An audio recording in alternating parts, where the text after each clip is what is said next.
Today I'm going to show you how to paint ceramics. There's multiple steps in this process and I'm going to go through all of them with you. The first step is to actually pick your piece. This is, believe it or not, the hardest step. There's lots of different pieces and they range from bowls, mugs, figurines, dog bowls, flower pots, lots of different things you can choose. The next step is to pick your colors. This is where you can choose from lots of different color schemes and do it to match other things or to paint them so they stand out. And this one, it's actually a really fun step. The next step is to decide what techniques or designs you would like to use. There's many techniques that you can use. A few of them would be tape, sponging, stamps, stencils, and there's lots more. This is where you get to show your creative side. The picture below, the white lines are done with taping. The next step is actually to put your creative plan together and paint your piece, using all the paints you picked and the design techniques you decided. Every piece needs 3 layers of paint. If you don't have 3 layers of paint on, it'll show streaky brush marks and it just doesn't turn out as nice. Once you're done painting, you can put your name on and date on your piece. This is an optional step, but it's nice to do so people can really tell that you painted it, and then you can look back on it years later and see what date you painted it in. It's very important that you leave the pieces to dry overnight, at least 12 hours. The pieces may look dry when you leave them, but the layers underneath are actually wet, and it's very important that it's completely dry to proceed with the next step. The next step is to glaze your piece. The glaze it's like a paint, but it's all a light green. You can get other colors of glazes, but we use green, and it's what makes it food safe and able to drink out of if it's a plate or a mug. This step is important because it makes it shiny and smooth. The glaze is only green so we can see where we've glazed it, and seen any spots that we have missed glazing already.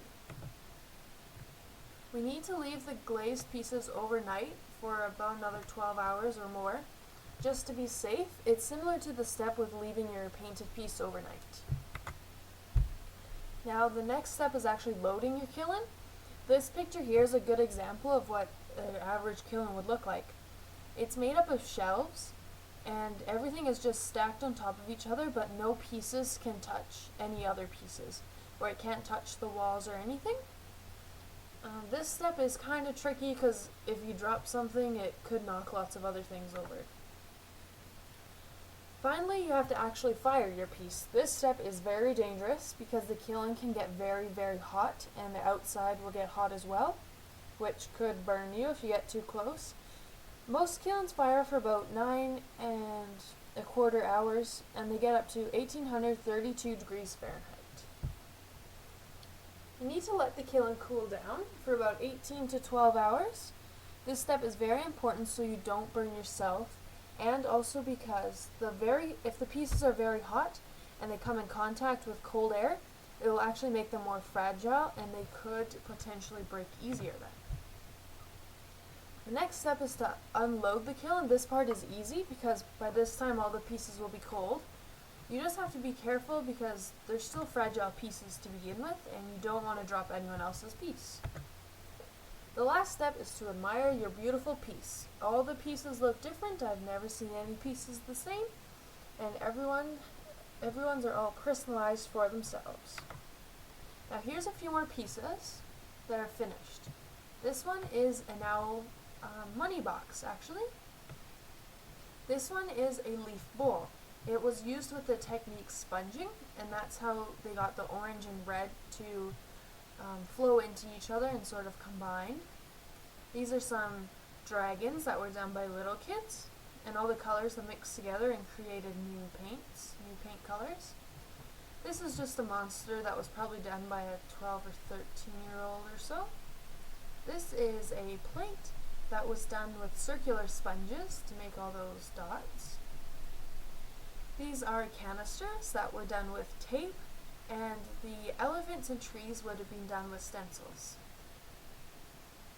These are plates that are actually made with stencils and bubbles.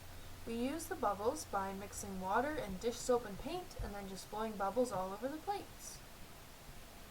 And these trees, the leaves would have been done with stamps, and the actual tree part would be done with sticky paper and stencils.